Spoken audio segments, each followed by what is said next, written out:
ಮದುವೆಯ ಬಗ್ಗೆನೇ ಈ ಒಂದು ವಿಶೇಷವಾದಂತಹ ಅಧ್ಯಾಯ ಪೌಲನು ಬರೆದಿಲ್ಲ. ಅದರ ಬದಲಾಗಿ ಒಬ್ಬರಿಗೊಬ್ಬರು ಒಪ್ಪಿಸಲ್ಪಟ್ಟವರಾಗಿ ನಡೆದುಕೊಳ್ಳೋ ಬಗ್ಗೆ ಅದನ್ನು ಕಂಟಿನ್ಯೂ ಮಾಡಿರ್ತೀವಿ. 21ನೇ ವರ್ಷ ನೋಡಿದ್ದೇವೆ. ಇದಲ್ಲದೆ ದೇವರಿಗೆ ಭಯಪಡೋರಾಗಿದ್ದು ಒಬ್ಬರಿಗೊಬ್ಬರು ವಿಧೇಯರಾಗಿ ನಡೆದುಕೊಡ್ರಿ, ಸಬ್ಮಿಟ್ ಅಂತ ಹೇಳಿ ಇಂಗ್ಲಿಷ್ನಲ್ಲಿ ಹೇಳ್ತಾರೆ. ಅದಕ್ಕೆ ಇಲ್ಲಿ ಬರುವಾಗ ತಂದೆ ತಾಯಿಗಳು, ಗಂಡ ಹೆಂಡತಿ ಮತ್ತು ಏನಂತಾರೆ ಸರ್ವೆಂಟ್ಸ್ ಮತ್ತು ಮಾಸ್ಟರ್ಗಳು, ಯಜಮಾನರು ಮತ್ತು ದಾಸರು, ಹೀಗೆ ಎಲ್ಲರನ್ನೂ ಸೇರಿಸಿ ಒಬ್ಬರಿಗೊಬ್ಬರು ವಿಧೇಯರಾಗಿರ್ಲಿ ಅಥವಾ ಒಬ್ಬರಿಗೊಬ್ಬರು ಒಪ್ಪಿಸಿಕೊಟ್ಟವರಾಗಿರ್ಲಿ ಹೇಳ್ತಾ ಕೊನೆಗೆ ಆತ್ಮವನ್ನು ಹೇಳ್ತಾರೆ. ಹೀಗೆ ಬರುವಾಗ ಎಲ್ಲರ ಮೇಲೆ ಒಬ್ಬನು ಯಜಮಾನಿದ್ದಾನೆ, ಎಲ್ಲರ ಮೇಲೆ ಮಾಸ್ಟರ್ ಇದ್ದಾನೆ, ಅದನ್ನು ತಿಳಿಸ್ತಾನೆ. ಹಾಗಾಗಿ ಹಾಗಂತ ಕ್ಷಣದಲ್ಲಿ ನಾವು ಒಂದು ಹೊಸದಾಗಿ ಏನು ಹುಡುಕಬೇಕಾಗಿಲ್ಲ. ಆದರೆ ಏನಾಗಿದೆ ಅಂದರೆ ನಮಗೆ ಅನೇಕ ಸಂಗತಿಗಳು, ಅನೇಕ ಬೋಧನೆಗಳು ನಾವು ಯಾಕೆ ಅಂದರೆ ಸಾಧಾರಣವಾಗಿ ಬೈಬಲ್ ಗ್ರಂಥ ವಾಕ್ಯವಾಗಿ ನಾವು ಧ್ಯಾನ ಮಾಡುತ್ತಾ ಅಥವಾ ವಿವರಣೆ ಮಾಡದೆ ಹೋದರೆ ನಮಗೇನಾಗುತ್ತದೆ, ನಮ್ಮ ತಲೆಯಲ್ಲಿ ನಮಗೆ ಅನೇಕ ವಿಚಾರಗಳು ಬಂದಿರ್ತವೆ. ಆ ವಿಚಾರ ಸಮರ್ಥನೆ ಮಾಡೋದಕ್ಕೋಸ್ಕರ ನಾವು ಎಲ್ಲೆಲ್ಲಿ ವಾಕ್ಯಗಳು ಹುಡುಕಕ್ಕೆ ಶುರು ಮಾಡ್ತೇವೆ. ವಾಕ್ಯಗಳು ಹುಡುಕಿ ಬೈಬಲ್ ಎಷ್ಟು ಏನಂತಾರೆ ಒಂದು ರೀತಿ ಆಳವಾಗಿರುವಂಥ ಪುಸ್ತಕ. ಯಾವ ವಿಷಯ ತಗೊಂಡ್ರೆ ಅದಕ್ಕೆ ಸಂಬಂಧಪಟ್ಟಂಥ ವಾಕ್ಯಗಳು ಅದರಲ್ಲಿ ಉಂಟು. ಆದರೆ ನಿಜವಾಗ್ಲೂ ಆ ವಾಕ್ಯಗಳು ಅದನ್ನು ಬೋಧನೆ ಮಾಡ್ತಲ್ಲ. ಮತ್ತು ಹೇಗೆ ನಾವು ನೋಡ್ತೇವೆ, ಯಾಕೆ ನಾವು ಯಾವುದೋ ಒಂದೇ ವಾಕ್ಯ ತಗೊಂಡ ತಕ್ಷಣ ನಮ್ಮ ಬೋಧನೆ ಮಾಡಬಾರ್ದಂದ್ರೆ ಆ ವಾಕ್ಯ ಒಂದು ಪುಸ್ತಕದಲ್ಲಿ, ಒಂದು ಅಧ್ಯಾಯದಲ್ಲಿ ಬರೆದಿರುವಾಗ ಅದು ಯಾರಿಗೆ, ಯಾವಾಗ, ಯಾವ ಸಂದರ್ಭದಲ್ಲಿ, ಯಾವ ಹಿನ್ನೆಲೆಯಲ್ಲಿ ಹೇಳಿದೆ ಮತ್ತು ಅದು ಇವತ್ತು ನನಗೆ ಅನ್ವಯವಾಗುತ್ತಾ ಇಲ್ಲ ಅಂತ ಯೋಚನೆ ಮಾಡಿ ನಾವು ತಗೋಬೇಕಾಗಿದೆ ಹೊರತು ಇಲ್ಲ ಎಲ್ಲೋ ಒಂದು ಕಡೆ ಇದೆ ನನಗೆ ಸೂಟೇಬಲ್ ಆಗಂಥದ್ದು ಒಂದು ವಾಕ್ಯದ ತಗೊಂಡು ನಾವು ಮಾಡೋಣ, ಬೋಧನೆ ಮಾಡೋಣ ಅಷ್ಟೇ. ಬೋಧನೆ ಅಷ್ಟೇ ಅಲ್ಲ, ಇವತ್ತು ಅನೇಕರು ಅದ್ರ ಮೇಲೇ ಒಂದು ಸಂಘ ಸಂಸ್ಥೆಗಳು, ಚರ್ಚ್ಗಳು ಕೂಡ ಕಟ್ಟಿಕೊಂಡಿದ್ದಾರೆ. ಆದರೆ ಅದು ತಪ್ಪಾಗಿರುವಂಥ ಸಂಗತಿ. ಅದಕ್ಕೆ ನಾವು ನೋಡ್ತೇವೆ ಇಲ್ಲಿ ಅದು ಹೇಳಿರುವಂಥ ಸಂದರ್ಭ, ಅಧ್ಯಾಯ ಮತ್ತು ವಿಶೇಷವಾಗಿ ಅಷ್ಟೇ ಅಲ್ಲ, ಹೇಗೂ ನಾವು ನೋಡ್ತೇವೆ ಮುಂಚಿನ ಸಾರಿ ಅಥವಾ ಮೊದಲಿನವ್ರು ಕೆಲವರು, ನಾನು ಕೂಡ ಯಾವಾಗಲೂ ಇದು ಹಳೆ ಒಡಂಬಡಿಕೆಯಲ್ಲಿ ಹೇಳಿದೆಯಾ, ಹೊಸ ಒಡಂಬಡಿಕೆಯಲ್ಲಿ ಹೇಳಿದೆಯಾ, ಅದನ್ನು ತಿಳ್ಕೋಬೇಕು ಅಂತ ಹೇಳಿ ನಾವು ಕೆಲವರು ಹೇಳ್ತಿದ್ರು. ಆದರೆ ನಾವು ಕೆಲವು ದಿವಸಗಳ ಹಿಂದೆ ನೋಡಿದ್ದೇವೆ ಹೊಸ ಒಡಂಬಡಿಕೆ ಅನ್ನೋಂಥದ್ದು ಇಲ್ವೇ ಅಲ್ಲ ನಮಗೆ. ಯಾಕಂದ್ರೆ ಹಿಂದಿನ ಜನರಲ್ಲಿ ಅಥವಾ ನಾವು ಹಾಗೆ ತಿಳ್ಕೊಂಡು ಹೊಸ ಒಡಂಬಡಿಕೆ ಅಂದರೆ ಕ್ರಿಶ್ಚಿಯನ್ಸ್ಗೆ, ಹಳೆ ಒಡಂಬಡಿಕೆ ಅಂದರೆ ಇಸ್ರೇಲರಿಗೆ. ಬೈಬಲ್ನೆಲ್ಲ ಹಾಗಿಲ್ಲ. ಹಳೆ ಒಡಂಬಡಿಕೆ ಇಸ್ರೇಲಿಗೆ ಯಾರೊಂದಿಗೆ ಹಳೆ ಒಡಂಬಡಿಕೆ ಮಾಡಲ್ಪಟ್ಟಿದ್ದು ಅವರೊಂದಿಗೆ ಹೊಸ ಒಡಂಬಡಿಕೆ ಮಾಡಲ್ಪಟ್ಟಿದ್ದು ಹೊರತು ನಮ್ಮೊಂದಿಗೆ ಅಲ್ಲ. ಹಾಗಿರುವಾಗ ಇವತ್ತು ನಾವೇನಾದರೂ ಒಂದು ರೀತಿ ಅದನ್ನು ವಿಭಾಗಿಸ್ಬೇಕಾದ್ರೆ ಅಥವಾ ಒಂದು ರೀತಿ ಬೇರೆ ಬೇರೆ ಆಗಿ ನೋಡ್ಬೇಕಂದ್ರೆ ಇಷ್ಟನ್ನು ನೋಡ್ತೇವೆ. ಅಂದ್ರೆ ಏನಂತಾರೆ, ಪ್ರವಾದನೆಗಳಿಗನುಗುಣವಾದಂಥ ಸಂಗತಿಯೋ ಅಥವಾ ರಹಸ್ಯ ಅಥವಾ ಮರ್ಮಕ್ಕೆ ಅನುಗುಣವಾಗಿರುವಂಥ ಸಂಗತಿಯೋ ಅದನ್ನು ನೋಡುವಾಗ ಸ್ಪಷ್ಟತೆಗೆ ಏನು ಬರ್ತದೆ ಅಂದ್ರೆ ಇದು ಒಂದು ರೀತಿ ಇಸ್ರೇಲರಿಗೆ ಹೇಳಲ್ಪಟ್ಟಂತ ಸಂಗತಿ ಇದೆಯೋ ಅಥವಾ ಬಾಡಿ ಆಫ್ ಕ್ರೈಸ್ಟ್, ಕ್ರಿಸ್ತನ ದೇಹಕ್ಕೆ ಹೇಳಲ್ಪಟ್ಟಂತ ಸಂಗತಿ ಆಗಿದೆಯೋ. ಆವಾಗ ಬರುವಾಗ ನಾವು ಸ್ವಲ್ಪ ಮಟ್ಟಿಗೆ ಸ್ಪಷ್ಟತೆ ಬರುವುದು ಸಾಧ್ಯತೆ ಉಂಟು. ಅದಕ್ಕೋಸ್ಕರ ಇವತ್ತು ಎಫೆಸ 5 ಬ್ರೈಡ್ ಆಫ್ ಕ್ರೈಸ್ಟ್ ಅನ್ನುವಂಥ ಒಂದು ಪದ ಆರಿಸ್ಕೊಂಡು ಎಲ್ಲರೂ ಏನಂತಾರೆ, ನಾವೆಲ್ಲರೂ ಕ್ರಿಸ್ತನ ಮೊದಲಿಗಿತ್ತಿಯಾಗಿದ್ದೇವೆ. ನಾನು ಕೂಡ ಹೇಳಿದ್ದೇನೆ ಹಿಂದೆ, ನಾನು ಕೂಡ ಅದನ್ನೇ ನಂಬ್ತಾ ಇದ್ದೆ, ಹೇಳ್ತೇನೆ, ನಾವು ಕ್ರಿಸ್ತನ ಮೊದಲಿಗಿತ್ತಿ. ಮತ್ತಷ್ಟೇ ಅಲ್ಲ, ಒಬ್ಬೊಬ್ಬರು ಕೂಡ ನಾವೆಲ್ಲರೂ ಮೊದಲಿಗಿತ್ತಿ ಆಗಿದ್ದೇವೆ, ರೆಡಿ ಆಗಿರಿ ಅಂತೇಳಿ ಕೆಲವು ಪಾಠಗಳು ಬೋಧಿಸುವಂತ ನೋಡ್ತೇವೆ. ಹಾಗೆ ಆಗೋದಕ್ಕೆ ಕಾರಣ ಸಾಧಾರಣವಾಗಿ ನೋಡ್ತೇವೆ 2 ರೀತಿಯಲ್ಲಿ ನಾವು ನೋಡ್ತೇವೆ. ಅಂದ್ರೆ ಏನಂದ್ರೆ ಸಾಧಾರಣವಾಗಿ ರೋಮನ್ ಕ್ಯಾಥಲಿಕ್ನವರು ಇಂಥ ಒಂದು ಪದ್ಧತಿ ಅವರು ಮಾಡ್ಕೊಂಬಂದಿದ್ದಾರೆ. ಸಾಧಾರಣವಾಗಿ ಕೆಲವು ಕಾರ್ಯಕ್ರಮಗಳಲ್ಲಿ ಅವರಲ್ಲಿರುವಂಥ ನನ್ಸ್ ಒಂದು ಮದುವೆ ರೀತಿಯ ಫಂಕ್ಷನ್ ಮಾಡ್ತಾರೆ. ಅದರಲ್ಲಿ ಯಾರು ಮದುವೆ ಆಗುವಂಥವ್ರು ಯಾರೆಲ್ಲ, ಬದಲಾಗಿ ನನ್ಸ್ ಎಲ್ಲ ನಾವು ಕ್ರಿಸ್ತನೊಂದಿಗೆ ಮದುವೆ ಆಗಿದ್ದೇವೆ ಅನ್ನುವಂಥ ರೀತಿಯಲ್ಲಿ ಅವರು ಆ ಒಂದು ಕಾರ್ಯಕ್ರಮ ಮಾಡೋದಷ್ಟೇ ಅಲ್ಲ, ಅದರ ಮೂಲಕ ಅವರು ಆ ಒಂದು ತಮ್ಮ ಸೇವೆ ಪ್ರಾರಂಭ ಮಾಡುವಂತ ನೋಡ್ತೇವೆ. ಆ ರೀತಿಯಾಗಿ ಒಂದುಂಟು ತಪ್ಪಾಗಿ ಬರ್ತಾ ಇತ್ತು. ಅದ್ರ ನಂತರ ನೋಡ್ತೇವೆ ಸ್ಕೋಫೀಲ್ಡ್ ಅನ್ನುವಂಥ ಒಬ್ಬ ದೇವರ ಸೇವಕನು, ಆತನು ಕೂಡ ಒಳ್ಳೆನೆ ಬಹಳ ಏನಂತಾರೆ ಬೈಬಲ್ನ ಮೊದಲನೇ ಬೈಬಲ್ ಭಾಗ, ಬೈಬಲ್ ಏನಂದ್ರೆ ಬೈಬಲ್ ಒಂದಿಗೆ ವಿವರಣೆ ಬರೆದಿರುವಂಥ ವ್ಯಕ್ತಿ. ಅದಕ್ಕಿಂತ ಹಿಂದೆ ಅನೇಕರು ಬೈಬಲ್ನಲ್ಲಿ ಏನು ಟಿಕ್ನು ಮಾರಬಾರ್ದು, ಬರೀಬಾರ್ದು ಅಂತ ಇತ್ತು. ಅಂದ್ರೆ ಜನಕ್ಕೆ ಎಷ್ಟು ಒಂದು ರೀತಿ ಗೌರವ ಕೊಡ್ತಿದ್ರು, ದೇವರಿಗೆ ವಾಕ್ಯಕ್ಕೆ ಭಯನೂ ಪಡ್ತಿದ್ರು. ಅಂದ್ರೆ ಇದು ದೇವರ ವಾಕ್ಯ, ಇದ್ರಲ್ಲಿ ನಾನೇನು ತಿದ್ದಬಾರ್ದು, ಬರೀಬಾರ್ದು, ಬೈಬಲ್ ಅಂದ್ರೆ ಹಾಗಿರ್ಬೇಕು ಅಂತ ಹೇಳಿ ಕೆಲವರು ಆ ರೀತಿಯಾಗಿಟ್ರು. ಇನ್ನು ಕೆಲವರಂತೂ ಓದೋದೆಲ್ಲ, ಅದನ್ನು ಕೇವಲ ಪೂಜೆ ಮಾಡೋದಕ್ಕೋಸ್ಕರ ಎಲ್ಲೋ ಇಡಬೇಕಂತ ಹೇಳಿ ಅವಾಗ ಕ್ಲೀನ್ ಮಾಡಿ ಇಡುವಂಥವ್ರು ಕೂಡ ಇದ್ರು. ಆದ್ರೆ ಮೊದಲನೇ ಸಾರಿ ದೇವರ ವಾಕ್ಯಗಳೊಂದಿಗೆ ದೇವರ ವಾಕ್ಯಗಳ ವಿವರಣೆ ಕೂಡ ಪ್ರಿಂಟ್ ಆಗಿ ಬಂದಿರುವಂತ ಒಂದು ಬೈಬಲ್ ಅಂತ ಮುಖ್ಯವಾಗಿ ಅನೇಕ ಜನರಿಗೆ ಏನಂತಾರೆ ಫೇಮಸ್ ಆಗಿರುವಂಥ ಸ್ಕೋಫೀಲ್ಡ್ ಬೈಬಲ್, ಸ್ಕೋಫೀಲ್ಡ್ ರೆಫರೆನ್ಸ್ ಬೈಬಲ್ ಅಂತ ಹೇಳ್ಬೋದು. ಆದರೆ ಆತನು ಅನೇಕ ಸಂಗತಿಗಳನ್ನು ಮಾಡಿ ಡಿಸ್ಪೆನ್ಸೇಷನಿಸ್ಟ್ ಅಂತ ಹೇಳಿ ನಾವು ನಂಬ್ತೇವೆ, ಡಿಸ್ಪೆನ್ಸೇಷನ್ಸ್ ಅಂತ ಹೇಳಿ.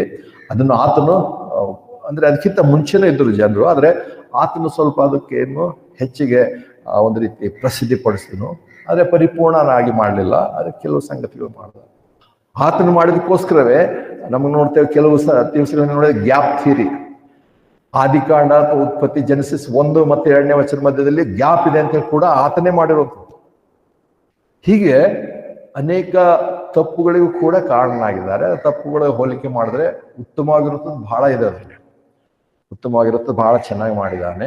ಆದ್ರೆ ಅಂದ್ರೆ ನಾವು ಬರುವಾಗ ಏನಾಗ್ತದೆ, ಯಾವಾಗಲೂ ಯಾವುದೋ ಒಬ್ಬ ವ್ಯಕ್ತಿಯನ್ನೇ ಶ್ರೇಷ್ಠ ಮಾಡಿ ದೇವರ ವಾಕ್ಯ, ದೇವರ ಆತ್ಮನನ್ನೇ ನಾವು ಒಂದು ಬದಿಗಿಟ್ಟು ಅವರ ಬೋಧನೆ, ಅವರ ಆಲೋಚನೆ ನಾವು ಆಧಾರ ಮಾಡ್ಕೊಂಡ್ರೆ ಅನೇಕ ಸಾರಿ ನಾವು ನಮ್ಮ ಸ್ವಂತ ವಿವೇಚನೆ ಕಾಕೊಂಡಿರ್ತೇವೆ.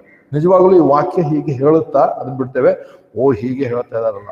ಅದಕ್ಕನುಗುಣವಾಗಿ ಸ್ಕೋಫೀಲ್ಡ್ ಬೈಬಲ್ನ ಪ್ರಕಾರವೇ ಅನೇಕ ಬೈಬಲ್ ಕಾಲೇಜ್ ಸೆಮಿನರಿಗಳೇ ಅದು ಮುಖ್ಯ ಭಾಗವಾಯಿತು. ಅನೇಕ ಹೊರಗೆ ಏನಂತಾರೆ ಡಿಗ್ರಿ ಅದೆಲ್ಲ ಮಾಡ್ಕೊಂಡ್ಬರೋರೆಲ್ಲ ಅದೇ ಬೋಧನೆಯಿಂದ ಬಂದರು. ಅನೇಕರಲ್ಲಿ ಅದೇ, ಆದರೆ ಅವುಗಳನ್ನು ಪ್ರಶ್ನೆ ಮಾಡುವಂಥವ್ರು ಬಹಳ ಕಡಿಮೆ. ಅಂದ್ರೆ ಇದಕ್ಕೆ ಹಿನ್ನೆಲೆ ಹೀಗೆ ಉಂಟು. ಹಾಗಾಗಿ ಆ ಒಂದು ಸಂಗತಿ ಬಂದು ನೋಡ್ತೇವೆ. ಈ FS 5 ಅಂದ ತಕ್ಷಣ ಬ್ರೈಡ್ ಆಫ್ ಕ್ರೈಸ್ಟ್ ಅಂತ ಹೇಳಿ ಶುರು ಮಾಡ್ತಾರೆ. ಯಾಕಂದ್ರೆ ನಾವು ಗುರುವಾರ ಅದನ್ನೇ ನೋಡಿದೆ, ಪ್ರಕಟಣೆ 19ನೇ ಅಧ್ಯಾಯದಲ್ಲಿ ಯಜ್ಞದ ಕುರಿಯಾದ ಆತನ ವಿವಾಹ ಕಾಲವು ಬಂದಿದೆ ಅಂತ ಹೇಳಿ. ಅದಕ್ಕೆ ಅವೆರಡು ಒಟ್ಟಿಗೆ ಬಂದಾಗ ನಾವು ಒಂದ್ಸಾರಿ ಅದನ್ನು ಮುಗಿಸೋದಕ್ಕೋಸ್ಕರ ನಾವು ಇದು ಪ್ರಯತ್ನ ಪಡ್ತೀವಿ. ಇಲ್ಲಿ ನೋಡುವಾಗ ಏನಾಗುತ್ತೆ ಅಂದ್ರೆ, ಹಾಗಿದ್ರೆ ನಿಜವಾಗ್ಲೂ ಬ್ರೈಡ್ ಎನ್ನುವಂಥ ಪದ ಇದೇನಾ? ಬ್ರೈಡ್ ಅನ್ನುವಂಥ ಪದ ಇದೆ ಅಂದ್ರೆ ಬೈಬಲ್ ಅಲ್ಲಿ ಒಂದ್ ವೇಳೆ ನಮ್ಮೆಲ್ಲರೂ ಏನಾಗಿದೆ ಅಲ್ರಿ, ಕಾನ್ಫಿಡೆನ್ಸ್ ಅಂತ ಹೇಳಿ ಸಿಗುತ್ತೆ. ಕನ್ಕಾರ್ಡೆನ್ಸ್ ನಲ್ಲಿ ಒಂದು ಪದ ಹಾಕಿದ್ರೆ ಎಲ್ರಿಗೂ ಸಿಗುತ್ತೆ, ಅದು ಹುಡುಕ್ತಾರೆ. ಅದು ಇವತ್ತು ಏನಂತಾರೆ ಕಂಪ್ಯೂಟರ್, ಮೊಬೈಲ್ ಬಂದ್ಮೇಲೆ ಅದಕ್ಕಿಂತ ಇನ್ನೂ ಈಸಿ ಆಗಿದೆ. ನಾವು ಅದೊಂದು ಪದ ಹಾಕಿದ್ರೆ ಇದರೆಲ್ಲ ಹುಡುಕುತ್ತೆ. ಆದ್ರೆ ಹುಡುಕ ತಕ್ಷಣ ಆದಿಕಾಂಡದಿಂದ ಪ್ರಕಟಣೆವರೆಗೂ ಎಲ್ಲೆಲ್ಲಿದೆ ಎಲ್ಲಾ ಪದಗಳು ಬರ್ತಾ ಇದ್ರೆ ಅವೆಲ್ಲಾ ಪದಗಳು ನಾವು ಧ್ಯಾನ ಮಾಡೋದ್ರ ಮೂಲಕ ಏನು ಏನಂತಾರೆ ಪ್ರಯೋಜನವಿಲ್ಲ. ಹಾಗಿದ್ರೆ ನಾವು ಬಾಡಿ ಆಫ್ ಕ್ರೈಸ್ಟ್ ಅಥವಾ ಚರ್ಚ್ಗೆ ಸಂಬಂಧಪಟ್ಟಂತ ಪತ್ರಿಕೆಗಳಲ್ಲಿ ಏನಾದರೂ ಬ್ರೈಡ್ ಎನ್ನುವಂಥ ಪದವಿದೆಯಾ ನೋಡಿದ್ರೆ, ಪೌಲನ ಈ 13 ಪತ್ರಿಕೆಗಳಲ್ಲಿ ಎಲ್ಲಿಯೂ ಕೂಡ ಬ್ರೈಡ್ ಎನ್ನುವಂಥ ಪದವೇ ಇಲ್ಲ. ಅಂದ್ರೆ ಬೈಬಲಲ್ಲಿ ಇಲ್ಲದೇ ಇರುವಂಥ ಪದಕ್ಕೆ ಏನೋ ಮಾಡಿದಂದ್ರೆ ಬ್ರೈಡ್ ಆಫ್ ಕ್ರೈಸ್ಟ್ ಅಂತ ಒಂದು ಇದನ್ನೇ ಮಾಡ್ಬಿಟ್ರು. ಆದ್ರೆ ಹಾಗಿಲ್ಲ ಬೈಬಲ್ ಅರ್ಥದಲ್ಲಿ. ಅದು ಬರೋದಕ್ಕೆ ಕಾರಣ ಏನಂದ್ರೆ, ಇಲ್ಲ ನೋಡ್ತೇವೆ ಇಲ್ಲಿ ಅನೇಕರು ಹೇಳೋ ಪ್ರಕಾರ 32ನೇ ವಚನಕ್ಕೆ ಬರ್ತೇವೆ.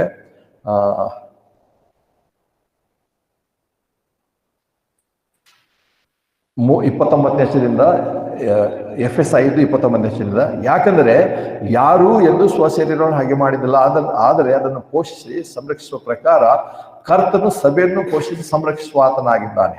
ಯಾಕಂದ್ರೆ ನಾವು ಆತನ ದೇಹದ ಅಂಗಗಳು, ಆತನ ಮಾಂಸವು, ಆತನ ಎಲುಬುಗಳೂ ಆಗಿದ್ದೇವೆ. ಇದರ ನಿಮಿತ್ತದಿಂದ ಪುರುಷನ ತಂದೆ ತಾಯಿಗಳು ಬಿಟ್ಟು ತನ್ನ ಹೆಂಡತಿನ ಸೇರಿಕೊಳ್ಳಲು ಅವರಿಬ್ಬರು ಒಂದೇ ಶರೀರವಾಗಿರು. ಇದೊಂದು ದೊಡ್ಡ ಮರ್ಮವೇ. ಆದರೆ ನಾನು ಕ್ರಿಸ್ತನ ವಿಷಯವಾಗಿ ಸಭೆ ವಿಷಯವಾಗೂ ಮಾತನಾಡುತ್ತೇನೆ. ಈ ವಿಷಯ ಇದೊಂದು ದೊಡ್ಡ ಮರ್ಮವೇ ಆದ ತಕ್ಷಣ ಇದು ನೋಡು, ಕ್ರಿಸ್ತನು ಆತನ ಸಭೆಯೊಂದಿಗೆ ಮದುವೆ ಆಗುವಂತ ಮರ್ಮ ಆತನ ಹೇಳ್ತಿದ್ದಾನೆ ಅಂತೇಳಿ. ಆದ್ರೆ ಬೈಬಲ್ ಅರ್ಥದಲ್ಲಿ ಆ ರೀತಿಯಾಗಿ ಹೇಳಿರುವಂಥದ್ದು ಇಲ್ಲ. ಅದಕ್ಕೆ ನೋಡ್ತೇವೆ ಹೀಗೆ ಒಂದು ಇಲ್ಲಿ ಮತ್ತು ಹಿಂದಿನ ಸಂಗತಿಗಳೇನೆಂದರೆ, ಆದಾಮ ಹವ್ವಳು ಹೇಗೆ ಒಂದಾದ್ರ ಹೊತ್ತು ಸಭೆಯನ್ನು ಕರ್ತನ ಹೇಗೆ ಪ್ರೀತಿ ಮಾಡ್ತಾನೆ, ಇವೆಲ್ಲ ಹೇಳಿದ ತಕ್ಷಣ ಹೇಳ್ತಾರೆ ಇದು ಇದನ್ನೇ ಬೋಧನೆ ಮಾಡ್ತಿದೆ. ಇದಕ್ಕೆ ಆಧಾರವಾಗಿ ಇನ್ನೊಂದು 2 ವಚನಗಳು ತಗೋತಾರೆ. ಇನ್ನೊಂದು 2 ವಚನಗಳು ನೋಡೋ ಪ್ರಕಾರ ರೋಮಪುರದವರಿಗೆ 7ನೇ ಅಧ್ಯಾಯ ನಾವು ನೋಡ್ತೇವೆ. ರೋಮಪುರದವರಿಗೆ 7ನೇ ಅಧ್ಯಾಯ, ರೋಮಪುರದವರಿಗೆ 7ನೇ ಅಧ್ಯಾಯ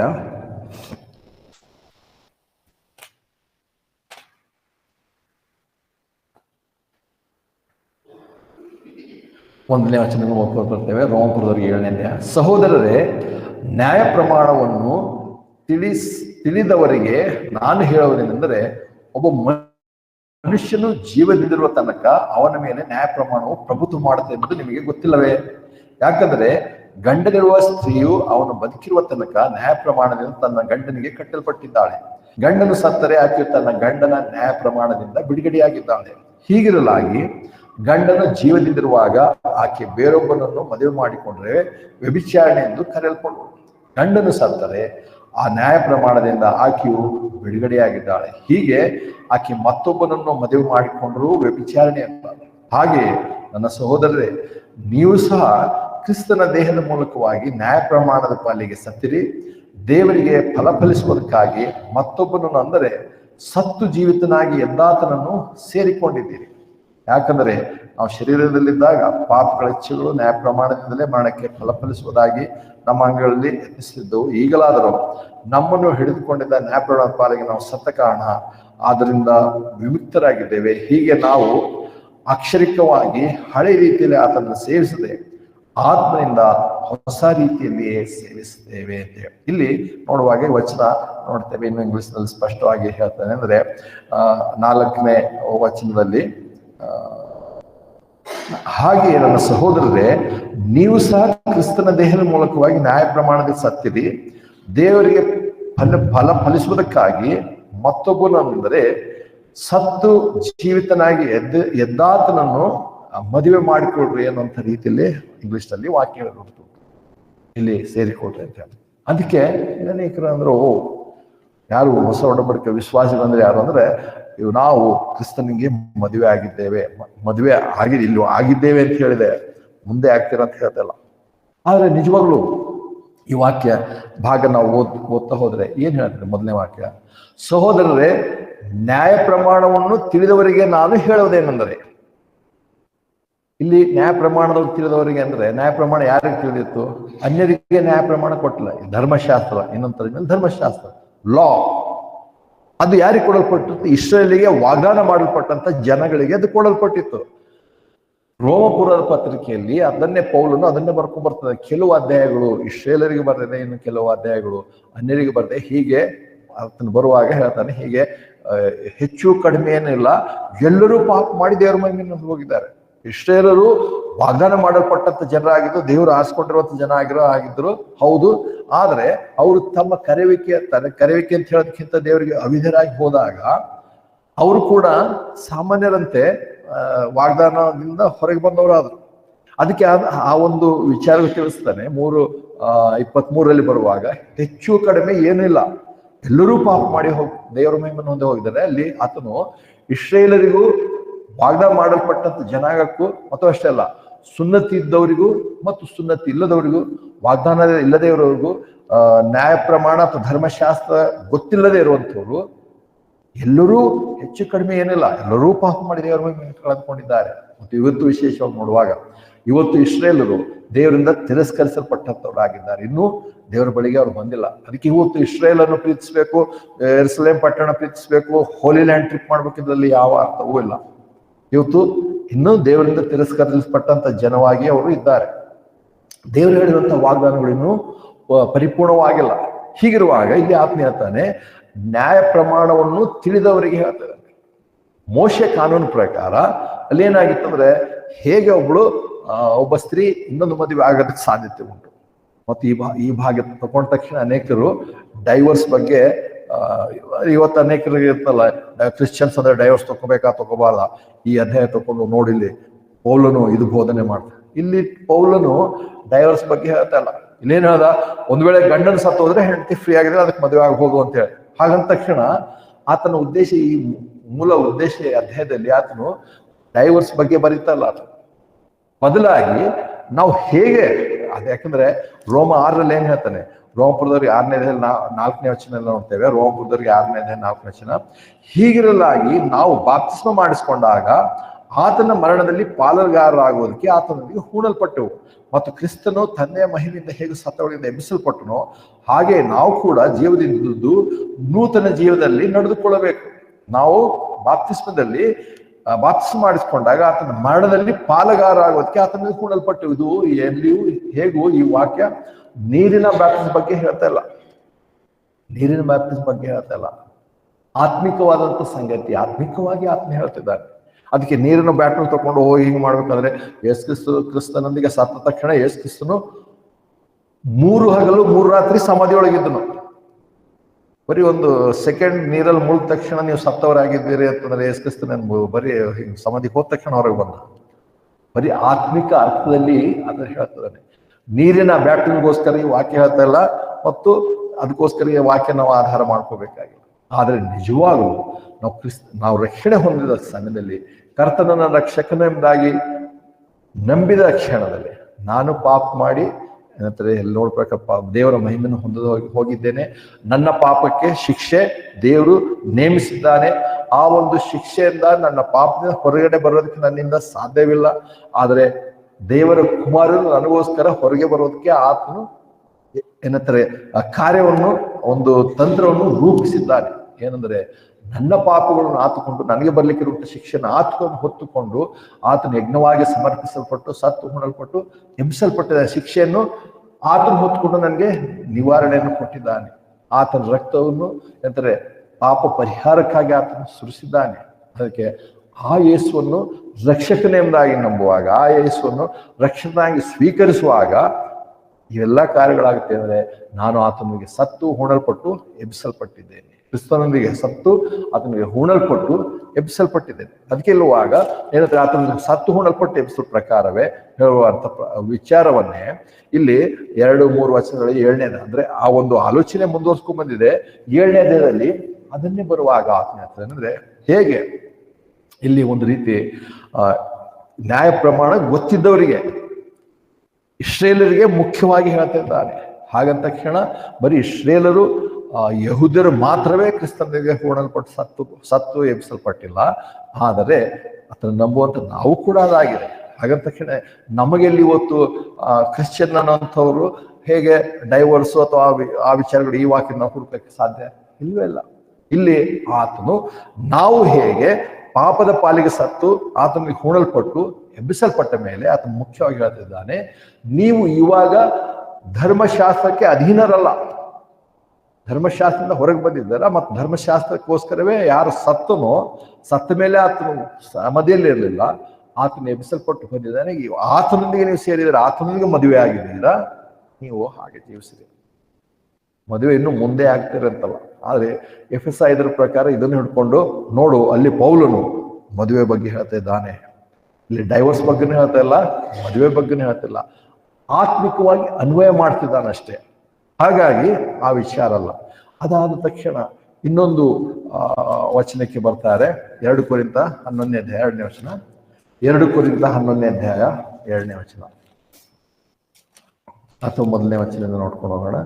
2 ಕೊರಿಂಥ 11ನೇ ಅಧ್ಯಾಯ 1ನೇ ವಚನದಿಂದ, ನನ್ನ ಬುದ್ಧಿಹೀನತೆಯನ್ನು ನೀವು ಸ್ವಲ್ಪ ಮಟ್ಟಿಗೆ ಸಹಿಸಿಕೊಳ್ಳಬೇಕೆಂದು ನಾನು ಅಪೇಕ್ಷಿಸುತ್ತೇನೆ.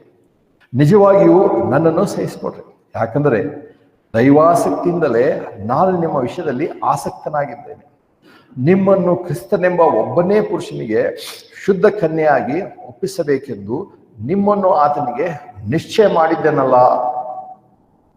ನೋಡಿದ ತಕ್ಷಣ ನೋಡು, ಪೌಲನು ನಮಗೆ ಯೇಸು ಕ್ರಿಸ್ತನಿಗೆ ನಿಶ್ಚಯ ಮಾಡಿದ್ದಾನೆ. ನಾವು ಆತನು ಮೊದಲ ಗೀತೆಯಾಗಿದೆ ಬ್ರೈಡ್ ಆಫ್ ಕ್ರೈಸ್ಟ್ ಬೋಧನೆ. ಇಲ್ಲಿ ನಿಜವಾಗಲೂ ಪೌಲನು ನೋಡುವಾಗ ಪೌಲನು ಹಾಗೆ ನಿಶ್ಚಯ ಮಾಡುವಂಥ ಸಂಗತಿ ಆತ್ಮ ಹೇಳ್ತಿಲ್ಲ. ಯಾಕಂದ್ರೆ ಪೌಲನ ಅಂತ ದೊಡ್ಡ ಮನುಷ್ಯ ಅಲ್ಲ. ಆತನೇನು ಯೇಸು ಕ್ರಿಸ್ತನಿಗೆ ಈ ಲೋಕದಲ್ಲಿ ಒಂದು ಮದುವೆ ಹುಡುಗಿ ಹುಡುಕೊಟ್ಟು ಆತನಿಗೆ ನಿಶ್ಚಯ ಮಾಡೋಂಥ ಶಕ್ತಿ ಆಗಲಿ ಯೋಗ್ಯತೆ ಆಗಲಿ ಆತನಿಗಿಲ್ಲ. ಆತನ ಹೇಳ್ತಿರುವಂಥ ಸಂಗತಿಗಳು ನೋಡಿದ್ರೆ ಇನ್ನೊಂದು ವಚನ 6ನೇ ಅಧ್ಯಾಯದಲ್ಲಿ ಇರುತ್ತೆ. ನನಗೆ ಸದ್ಯಕ್ಕೆ ಅದು ಸಿಕ್ಕಿಲ್ಲ. ಅಲ್ಲಿ ಏನ್ ಹೇಳ್ತಾನಂದ್ರೆ, ನಾನು ನಿಮಗೆ ತಂದೆಯಾಗಿದ್ದೇನೆ ಅಂತ ಹೇಳ್ತಾನೆ. ಮತ್ತು ಗಲಾತ್ಯ ಪತ್ರಕ್ಕೆ ಬರುವಾಗ ಆತ್ಮ ಹೇಳ್ತಾನೆ, ನಾನು ನಿಮಗೆ ತಾಯಿಯಾಗಿದ್ದೇನೆ ಅಂತ. ಇವೆಲ್ಲ ಏನು ಬೈಬಲ್ ಗ್ರಂಥದಲ್ಲಿ ಹೇಳುವಾಗ ಅನೇಕ ಸಂಗತಿಗಳು ಏನಂತಾರೆ, ಇಂಗ್ಲಿಷ್ನಲ್ಲಿ ಮೆಟಫರ್ ಅಂತೇಳಿ ಸಿಮಿಲಿಸ್ ಅಂತ ಹೇಳ್ತಾರೆ. ಬೇರೆ ಬೇರೆ ಕನ್ನಡದಲ್ಲಿ ಕೂಡ ಅಂತೂ ಏನಂದ್ರೆ ಸಂಕೇತವಾಗಿ, ಪ್ರಮೇಯವಾಗಿ, ಉದಾಹರಣೆಯಾಗಿ ಇವೆಲ್ಲ ಲಿಟ್ರಲ್ ಇಂಟರ್ಪ್ರಿಟೇಷನ್ ಆಫ್ ಗಾಡ್ ಅಂತ ನೋಡುವಾಗ ಅಕ್ಷರಾಂಶವಾಗಿ ದೇವರ ವಾಕ್ಯವನ್ನು ನಾವು ವಿವರಣೆ ಮಾಡಿದನ್ನು ನಂಬ್ತೇವೆ ಅಂದ್ರೆ ಅರ್ಥ ಅದರಲ್ಲಿ ಅಕ್ಷರಾಂಶವಾಗಿರುವಾಗಲೇ ಅನೇಕ ಸಾರಿ ದೇವರು ಹಾಗೆ ಅನೇಕ ವಿಚಾರಗಳನ್ನು ಆತನು ಹೇಳಿರುವಂತ ನೋಡ್ತೇವೆ. ನಾವು ನೋಡ್ತೇವೆ ಮತ್ತೆ ಸುವಾರ್ತೆಯಲ್ಲಿ 13ನೇ ಅಧ್ಯಾಯ ಮತ್ತು ಬೇರೆ ಬೇರೆ ಕಡೆ ನೋಡುವಾಗ ಅಲ್ಲಿ ದೇವರ ರಾಜ್ಯವು ಹೇಗಿದೆ ಅಂತ ಆತನ ಹೇಳ್ತಾನೆ. ದೇವರ ರಾಜ್ಯ ಹೇಗಿದೆ ಅಂದ್ರೆ ಒಂದ್ ಕಡೆ ಆತನ ಹೇಳ್ತಾನೆ ಸಾಸಿವೆ ಕಾಳು ನನಗೆ ಬಹಳ ಸಣ್ಣದಾಗಿದೆ ಅಂತ ಹೇಳ್ತಾನೆ. ಇನ್ನೊಂದು ಕಡೆ ನೋಡುವಾಗ ದೇವರ ರಾಜ್ಯ ಹೇಗಿದೆ ಅಂದ್ರೆ ಹುಳಿಯ ಆಗಿದೆ ಅಂತ ಹೇಳ್ತಾನೆ. ಇನ್ನೊಂದು ಕಡೆ ಹೇಳ್ತಾನೆ ದೇವರ ರಾಜ್ಯ ಹೇಗಿದೆ ಅಂದ್ರೆ ಒಂದು ಸಂಪತ್ತು ಟ್ರೆಜರ್ ಇದ್ದಂಗಿದೆ, ಅದಕ್ಕೆ ತಕೊಂಡು ಹೋಗಿ ಭೂಮಿಯಲ್ಲಿ ಹೂಣಿಡಬೇಕು ಅಂತ ಹೇಳಿ. ಆಗ ತಕ್ಷಣ ಈಗ ದೇವ್ರ ರಾಜ್ಯ ಇದೆ ಅಂದ್ರೆ ಯಾವುದಕ್ಕೆ ಹೋಲಿಕೆ? ಬರೀ ಸಾಸಿವೆ ಬೀಜಕ್ಕೆ ಹೋಲಿಕೆ ಮಾಡ್ಬೇಕಾ, ಹುಳಿಗೆ ಹೋಲಿಕೆ ಮಾಡ್ಬೇಕಾ? ಅಥವಾ ಅಲ್ಲಿ ಮುಖ್ಯವಾಗಿ ಒಂದೇ ಆಲೋಚನೆ ಇದೆ, ದೇವರ ರಾಜ್ಯದ ಕುರಿತು ಹೇಳ್ತಾ ಇರುವಂಥದ್ದು. ಆ ಹೋಲಿಕೆ ಆಗಿರುವಂತ ಸಂಗತಿಯನ್ನೇ ನಾವು ದೊಡ್ಡದಾಗಿ ಮಾಡಿ ಅದಕ್ಕೆ ಒಂದು ವಿವರಣೆ ಕೊಟ್ಟು ಅದೆಲ್ಲ ವಿವರಿಸಿದ್ರೆ ಏನಾಗುತ್ತೆ? ಅನೇಕರು ಆತ್ಮಿಕ ವಿಚಾರ ಕೊಡ್ತಾರಲ್ಲ, ಕೋಲು ಅಂದ್ರೆ ಇದು ಕಲ್ಲು ಅಂದ್ರೆ ಯೇಸು ಕ್ರಿಸ್ತನು, ನೀರು ಅಂದ್ರೆ ಇದು, ಹಿಂಗೆಲ್ಲ ಆತ್ಮಿಕ ಅರ್ಥಗಳು ಕೊಟ್ಕೊಂಡು ಹೋದ್ರೆ ಯಾವುದಕ್ಕದು ಅಂತ್ಯವೇ ಇಲ್ಲ. ಕರ್ತನ ಹೇಳಿದಂತ ಅನೇಕ ಸಾಮ್ಯಗಳು ಕೂಡ ಕರ್ತನು ಬೇರೆ ಬೇರೆ ವಿಧದಲ್ಲಿ ಕೆಲವು ವಿಚಾರಗಳನ್ನ ಆತನ ಹೇಳಿದ್ದಾನೆ. ಆತನ ಹೇಳ್ತಾನೆ ಏನಂದ್ರೆ ಒಂದು ಪೇತ್ರದಲ್ಲಿ ನಾವು ನೋಡ್ತೇವೆ. ಒಂದು ಪೇತ್ರದಲ್ಲಿ ನೋಡುವಾಗ ಕರ್ತನನ್ನು ಯಜ್ಞದ ಕುರಿಯಾಗಿ ಯೇಸು ಕ್ರಿಸ್ತನನ್ನು ಪೇತ್ರನ ಹೇಳ್ತಾನೆ ಯಜ್ಞದ ಕುರಿಮರಿಯಾಗಿರುವ ಬಗ್ಗೆ ಹೇಳ್ತಾನೆ. ಯೋಹಾನನು ಕೂಡ ಅದನ್ನು ಹೇಳಿರುವಂತ ನೋಡ್ತೇವೆ. ಯಜ್ಞದ ಕುರಿಮರಿ ಆಗಿದೆ ಅಥವಾ ಒಂದು ರೀತಿ ಕುರಿಮರಿ. ಯೇಸು ಕ್ರಿಸ್ತನ ಯಾರು ಅಂದ್ರೆ ಕುರಿಮರಿ. ಆದ ತಕ್ಷಣ ಯೇಸು ಕ್ರಿಸ್ತನ ಕುರಿಮರಿ ಆಗಿದ್ದಾನ. ಪ್ರಕಟಣೆ ಗ್ರಂಥ 5ನೇ ಅಧ್ಯಾಯಕ್ಕೆ ಬರ್ತೇವೆ. ಪ್ರಕಟಣೆ 5:5 ಬರುವಾಗ ಅಲ್ಲಿ ಹೇಳ್ತಾನೆ, ಅಲ್ಲಿ ಯೋಹಾನನು ಸುರುಳಿ ಬಿಚ್ಚೋದಕ್ಕೆ ಒಂದು ಪ್ರಕಟಣೆ ಮಾಡಿದಾಗ ತಂದೆ ದೇವರು ಹೇಳಿದಾಗ ಯಾರು ಕೂಡ ಬರಲ್ಲ. ಅವಾಗ ಎಲ್ಲರೂ ಹೇಳ್ತಾರೆ ಮೌನವಾಗಿರ್ತಾರೆ. ಯೋಹಾನನು ಅಂತಾರೆ ಒಂದು ರೀತಿ ಗೋಳಾಡೋದಕ್ಕೆ ಶುರು ಮಾಡ್ತಾನೆ, ಅಳ್ತಾನೆ, ಯಾರು ಇಲ್ವಲ್ಲ ಅಂತೇಳಿ. ಅವಾಗ ಪ್ರಕಟಣೆ ಇಲ್ಲ ಭಯಪಡಬೇಡ್ರಿ, ಯಾಕಂದ್ರೆ ಯೂದಾ ಕುಲದ ಸಿಂಹವು ಈ ಸುರುಳಿಯನ್ನು ತೆಗೆದುಕೊಳ್ಳೋದಕ್ಕೂ ಅದರ ಮುದ್ರೆಯನ್ನು ಬಿಚ್ಚೋದಕ್ಕೂ ಯೋಗ್ಯನಾಗಿದ್ದಾನೆ ಅಂತ ಹೇಳ. ಹಾಗಂತ ತಕ್ಷಣ ಯೇಸು ಕ್ರಿಸ್ತನು ಸಿಂಹವಾಗಿದ್ದಾನೆ. ಅಷ್ಟೇ ಅಲ್ಲ, ಅದೇ ಒಂದು ಪೇತ್ರದಲ್ಲಿ ಹೇಳ್ತಾನೆ ಸೈತಾನನು ಗರ್ಜಿಸುವ ಸಿಂಹದ ಉಪಾಧಿಯಲ್ಲಿ ಓಡಾಡ್ತಾ ಇದ್ದಾನೆ, ಅಲೆದಾಡ್ತಾ ಇದ್ದಾನೆ ಅಂತ ಹೇಳ. ಅಂದ್ರೆ ಸೈತಾನ ಸಿಂಹವಾಗಿದ್ದಾನ, ಕರ್ತನ ಯೇಸುಕ್ರಿಸ್ತನು ಸಿಂಹವಾಗಿದ್ದಾನ. ಅದರ ಯೇಸು ಕ್ರಿಸ್ತನ ತಕ್ಷಣ ಸಿಂಹದ ತಲೆ ಇದೆ, ಆತನಿಗೆ ಬಾಲ ಇದೆ. ಇವೆಲ್ಲ ಯೋಚನೆ ಮಾಡ್ಬೇಕಾ? ಕುರಿಮರಿ ಆದಂತನ ತಕ್ಷಣ ಕುರಿಮರಿಯಾಗಿದ್ದಾನ. ಇವೆಲ್ಲವುಗಳು ಒಂದು ರೀತಿ ಪ್ರಮೇಯವಾಗಿ, ಸಂಕೇತವಾಗಿ, ಉದಾಹರಣೆಯಾಗಿ ಹೇಳಲ್ಪಟ್ಟಿರುತ್ತೆ. ಆದರೆ ಅವುಗಳು ಯಾಕೆ ಹಾಗೆ ಹೇಳಲ್ಪಟ್ಟಿದೆ, ಏನನ್ನು ಮಾಡ್ತಿದ್ದಾನೆ, ಯಾವ ಅರ್ಥದಲ್ಲಿ, ಯಾವ ಸಂದರ್ಭದಲ್ಲಿ ಹೇಳಿದೆ ಮತ್ತು ಅದು ಹೇಗೆ ಅನ್ವಯ ಆಗುತ್ತೆ ಅದನ್ನು ನಾವು ನೋಡದೆ ಹೋದ್ರೆ ಇಂಥ ಅನೇಕ ಬೋಧನೆ ಮಾಡ್ಕೊಂಡು ಹೋಗ್ತೇವೆ. ಆದರೆ ಅದು ನಿಜವಾಗ್ಲೂ ದೇವರು ಹೇಳುವಂತ ಉದ್ದೇಶ ಅದು ಇರಲ್ಲ. ಹಾಗಿರುವಾಗ ಯೇಸು ಕ್ರಿಸ್ತನು ಹೌದು ಸಿಂಹವಾಗಿದ್ದಾನೆ. ಯಾವ ಸಂದರ್ಭದಲ್ಲಿ ಆತನು ಆ ವಾಕ್ಯ ಹೇಳಿದೋ ಅದರಲ್ಲಿ ಆತನ ಸಿಂಹವಾಗಿಯೇ ಕಾಣ್ತಿದ್ದಾನೆ. ಅದರ ಗುಣಲಕ್ಷಣವನ್ನು ತೋರಿಸ್ತಾನೆ. ಎಲ್ಲಿ ಕುರಿಮರಿಯಾಗಿದ್ದಾನೋ ಅದನ್ನು ತೋರಿಸ್ತಿದ್ದಾನೆ. ಆದರೆ ಮುಖ್ಯವಾಗಿ ಅಲ್ಲಿ ಇರುವಂತನೇ ಯಾರು? ಯೇಸು ಕ್ರಿಸ್ತನು.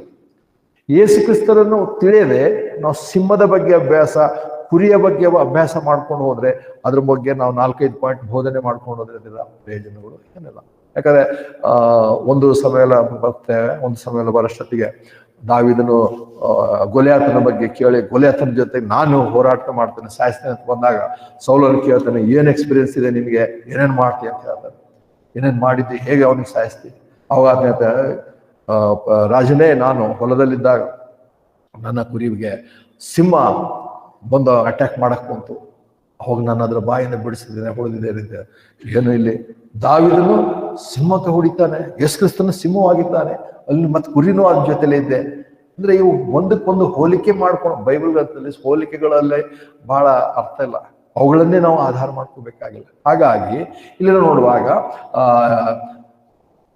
ಪೌಲನು ತಂದೆಯಾಗಿ, ತಾಯಿಯಾಗಿ ಆ ಒಂದು ಲೋಕಲ್ ಸಭೆಗೆ, ಇಡೀ ಯೂನಿವರ್ಸಲ್ ಸಾರ್ವತ್ರಿಕ ಅಗೋಚರವಾದಂಥ ಕ್ರಿಸ್ತನ ದೇಹವೆನ್ನುವಂಥ ಏನಂತಾರೆ ಪರಿಪೂರ್ಣ ಆ ದೇಹವನ್ನೇ ನಾನು ಕ್ರಿಸ್ತನಿಗೆ ಏನಂತಾರೆ ಮೀಸಲಾದಂಥ ಒಂದು ಮದುವೆಗೆ ನಿಶ್ಚಯ ಮಾಡ್ತೇನೆ ಹೇಳ್ತಲ್ಲ ಆತ. ಇಲ್ಲಿ ಪ್ರತ್ಯೇಕವಾಗಿ ಕೊರಿಂಥ ಸಭೆಯವರಿಗೆ ಆತನು ಈ ಸಂಗತಿಯನ್ನು ಆತನು ಹೇಳ್ತಿದ್ದಾನೆ. ನಿಮಗೆ ನಾನು ಯಾವ ರೀತಿಯಾಗಿ ನಾನು ನಿಮ್ಮ ಮೇಲೆ ಆಸಕ್ತಿ ಅದಕ್ಕೆ ಹೇಳ್ತಾನೆ. ಇಂಗ್ಲಿಷ್ನಲ್ಲಿ ಝೀಲ್ ಅಂತ ಹೇಳುವಂಥದ್ದು ಮತ್ತು ಅದೇ ಸಮಯಕ್ಕೆ ಜೆಲಸ್ ಅನ್ನುವಂಥದ್ದು ಕೂಡ ಉಂಟು. ಅದನ್ನು ಅನೇಕ ತಿಂಗಳ ಹಿಂದೆ ನೋಡಿ ನಮ್ಮ ದೇವರು ವಿಮೋಚನೆ ಕಾಂಡದಲ್ಲಿ ನಮ್ಮ ದೇವರು ಜೆಲಸ್ ಗಾಡ್ ಅಂತ ಹೇಳಿರುವಂಥದ್ದು ಉಂಟು.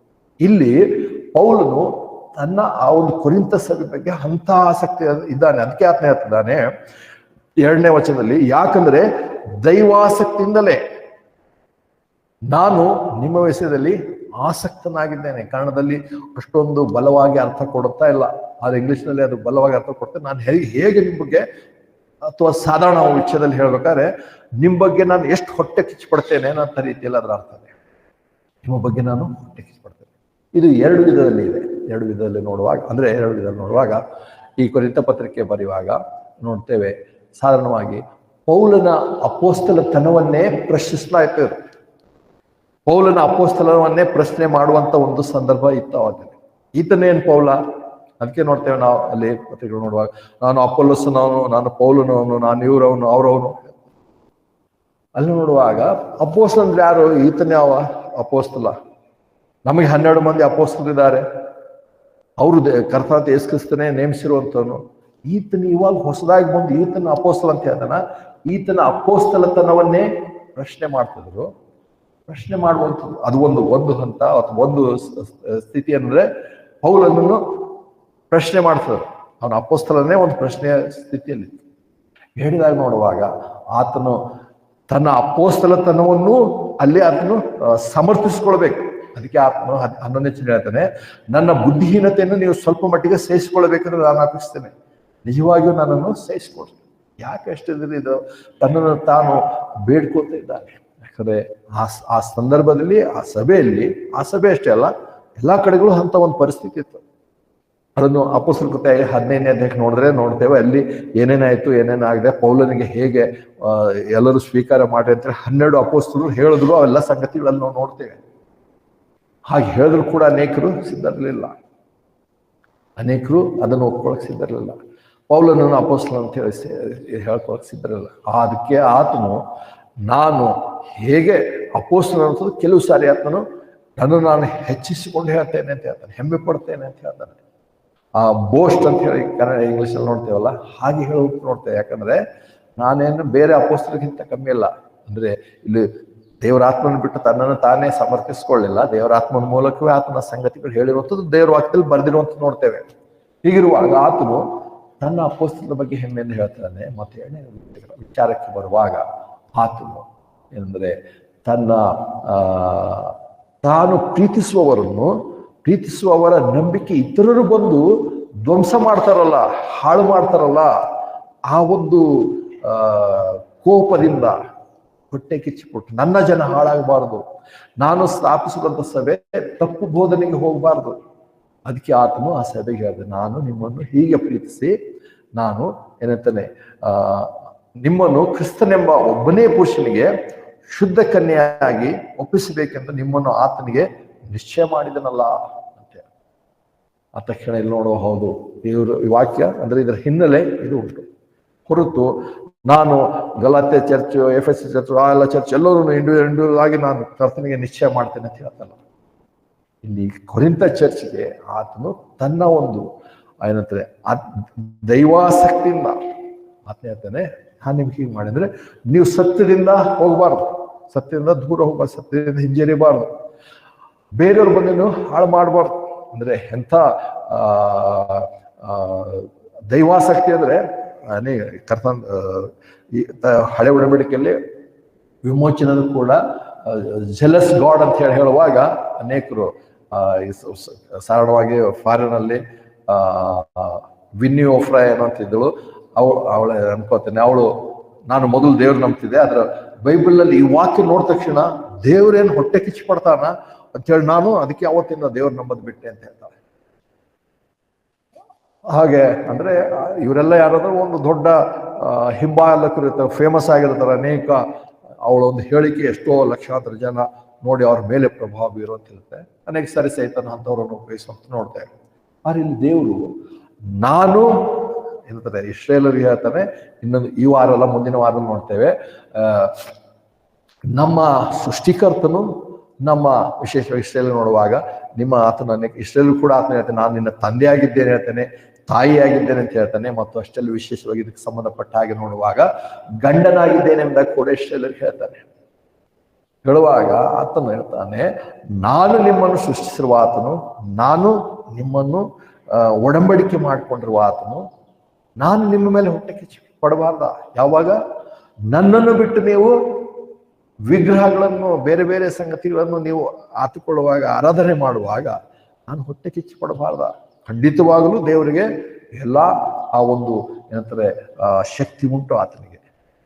ಹಾಗೆ ಇಲ್ಲಿ ಪೌಲನು ಕೊರಿಂಥ ಚರ್ಚಿಗೆ ಬರುವಾಗ, ಕೊರಿಂಥ ಚರ್ಚ್ ಅಷ್ಟೇ ಅಲ್ಲ, ಇವತ್ತು ಪ್ರತಿಯೊಬ್ಬರಿಗೂ ಆತನು ಅದನ್ನೇ ಹೇಳ್ತಾನೆ. ಅಂದ್ರೆ ನನ್ನ ಸುವಾರ್ತೆ, ಯಾಕಂದ್ರೆ ಆತನ ಎಷ್ಟೊಂದು ಸಂಗತಿಗಳು ಹೇಳ್ತಾನೆ, ನನ್ನ ಸುವಾರ್ತೆ ಕರ್ತನ ನನಗೆ ತಿಳಿಸಿರುವಂತ ಸುವಾರ್ತೆ ಅದರಿಂದ ದೂರ ಹೋಗ್ಬೇಡ. ಯಾಕಂದ್ರೆ ಇನ್ನೊಂದು ಗಲಾತ್ಯದಲ್ಲಿ ಇನ್ನೊಂದು ವಚನ ಕೂಡ ನೋಡ್ತೇವೆ. ಏನಂದ್ರೆ ಎಲ್ಲ ಹೇಳ್ತಾನೆ, ನಾನು ಹೇಳುವಂತ ಸುವಾರ್ತೆಯನ್ನು ಬಿಟ್ಟು ಬೇರೆ ಯಾರೇ ಆಗ್ಲಿ ದೇವದೂತನು ಕೂಡ ಬಂದು ಹೇಳಿದ್ರೆ ಆತನ ಶಾಪಗ್ರಸ್ತನಾಗಲಿ ಅಂತ ಹೇಳ್ತಾನೆ. ಹಾಗಂತ ತಕ್ಷಣ ದೇವದೂತನ ಸುವಾರ್ತೆ ಹೇಳಿಲ್ವಾ? ಪ್ರಕಟಣೆ ಗ್ರಂಥದಲ್ಲ ನೋಡ್ತೇವೆ. ಪ್ರಕಟಣೆಯಲ್ಲಿ ಸಂಕಟ ಕಾಲ ದೇವದೂತನೇ ಬಂದು ಸುವಾರ್ತೆ ಸಾತ ಎವರ್ ಲಾಸ್ಟಿಂಗ್ ಗಾಸ್ಪಲ್ ಅಂತ ಹೇಳಿ ನೋಡ್ತೇವೆ. ಅಲ್ಲಿ ಆ ಸಮಯದಲ್ಲಿ ದೇವದೂತನ ಬಂದ, ಅಂದ್ರೆ ಪೌಲನು ಆ ದೇವದೂತನಿಗೂ ಬೈತಾ ಇದ್ದಾನ ಇಲ್ಲ.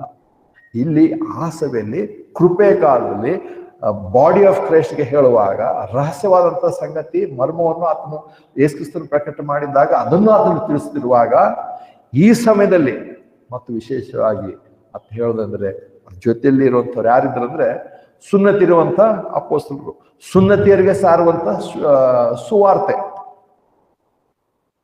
ಧರ್ಮಶಾಸ್ತ್ರ ಅಧೀನರಾಗದೆ ಧರ್ಮಶಾಸ್ತ್ರದಿಂದ ಬಿಡುಗಡೆ ಹೊಂದಿ ಅದಕ್ಕೆ ಸತ್ತವರಾಗಿ ಹೊರಗೆ ಬಂದಿರುವಂತ ನೀವು ಕೃಪೆಯಿಂದ ನಂಬಿಕೆ ಮೂಲಕ ರಕ್ಷಣೆ ಹೊಂದಿದ್ದೀರಾ. ಇದೇ ಸುವಾರ್ತೆಯಾಗಿದೆ.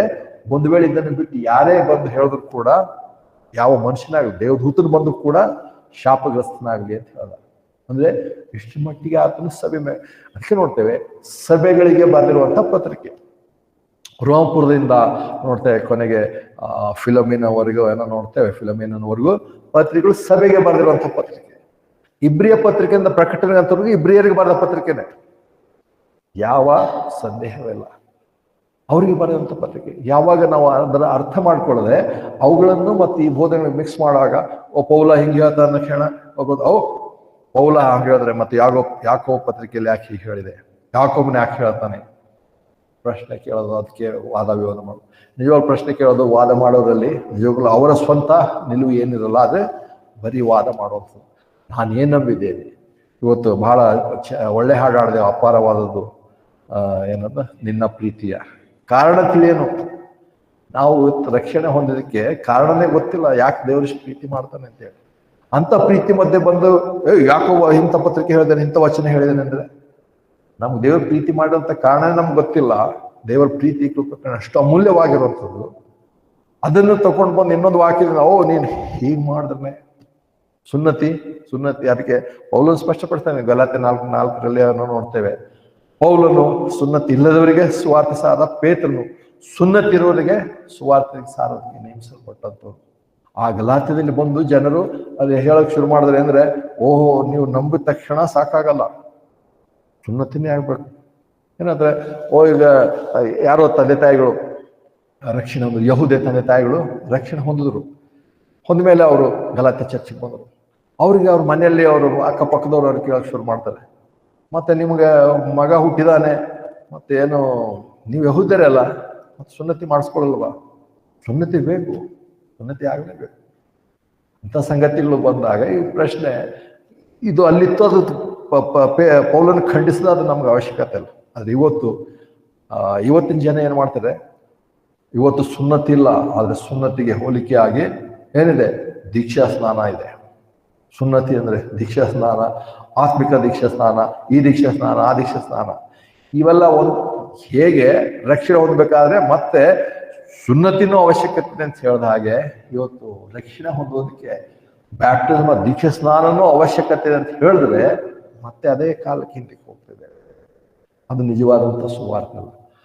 ದೇವರ ಕೃಪೆಗೆ ಯಾವುದನ್ನು ಸೇರಿಸಿದ್ರೆ ಅದು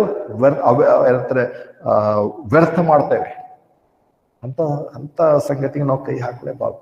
ಮತ್ತು ಅಷ್ಟೇ ಅಲ್ಲ, ದೇವ್ರ ಕೃಪೆ ಏನಂದ್ರೆ ನಾನು ರಕ್ಷಿಸಿರೋದಕ್ಕೆ ನನಗೆ ಹಾಡು ಎಷ್ಟು ಚೆನ್ನಾಗಿ ಅಂದ್ರೆ ನೋಡ್ತೇವಲ್ಲ, ಹಾಡಿನಲ್ಲಿ ಪ್ರತಿಯೊಂದು ಪದಗಳು ಅಷ್ಟು ಚೆನ್ನಾಗಿ ಬರ್ದಿರೋದು ನೋಡ್ತೇವೆ. ಅಲ್ಲಿ ಎಲ್ಲಿನೋ ಯೇಸು ಕ್ರಿಸ್ತನೇ ನೀ ಇಷ್ಟು ಸುಂದರವಾಗಿದ್ದಿ ಅಥವಾ ರೋಗ ಸ್ವಸ್ಥ ಮಾಡ್ತಿ, ನೀ ರೋಗ ಯಾಕೆ ಸ್ವಸ್ಥ ಮಾಡ್ತಿ ಕಾರಣನೇ ಅಂತೇಳಿ ಏನೋ ಬರ್ದಿಲ್ಲ ಅದರಲ್ಲಿ. ಅವೆಲ್ಲ ವ್ಯರ್ಥವಾಗಿರುವಂಥವುಗಳು.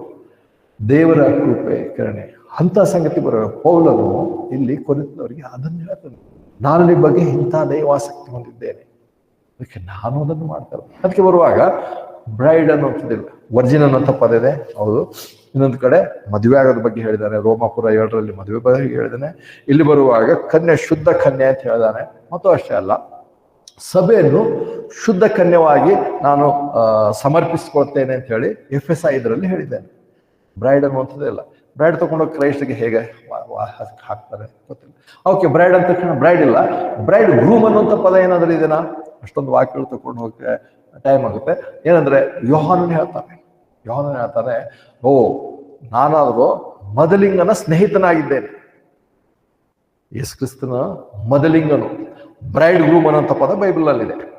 ಬ್ರೈಡ್ ಗ್ರೂಮ್ ಯಾರು ಅಂತ ಕೂಡ ಸ್ಪಷ್ಟತೆ ಇದೆ. ಬ್ರೈಡ್ ಗ್ರೂಮ್ ಯೇಸು ಕ್ರಿಸ್ತನೇ. ಮತ್ತು ಇನ್ನೊಂದು ಸರಿ ಶಿಷ್ಯರೆಲ್ಲ ಒಂದ್ ಕಡೆ ಹೋಗಿ ಏನೋ ಕಾರ್ಯ ಮಾಡಿ ಬಂದಾಗ ಏನಂತಾರೆ, ಪರಿಸಾಯರು ಬಂದು ಅವ್ರಿಗೆ ಕೇಳ್ತಾರೆ, ಏನು ಇವನು ಯಾರು, ನಾವು ಕಳೆದ ವಾರದಲ್ಲಿ ನಾವು ಓದಿದ್ದೇವೆ, ಗುರುವಾರ ಓದಿದ್ದೇವೆ, ಏನಂದ್ರೆ ಬಾಪ್ತಿಸ್ಮದ ಯೋಹಾನನ ಶಿಷ್ಯರು ಬಂದು ಯೇಸು ಕ್ರಿಸ್ತನಿಗೆ ಪ್ರಶ್ನೆ ಕೇಳ್ತಾರೆ.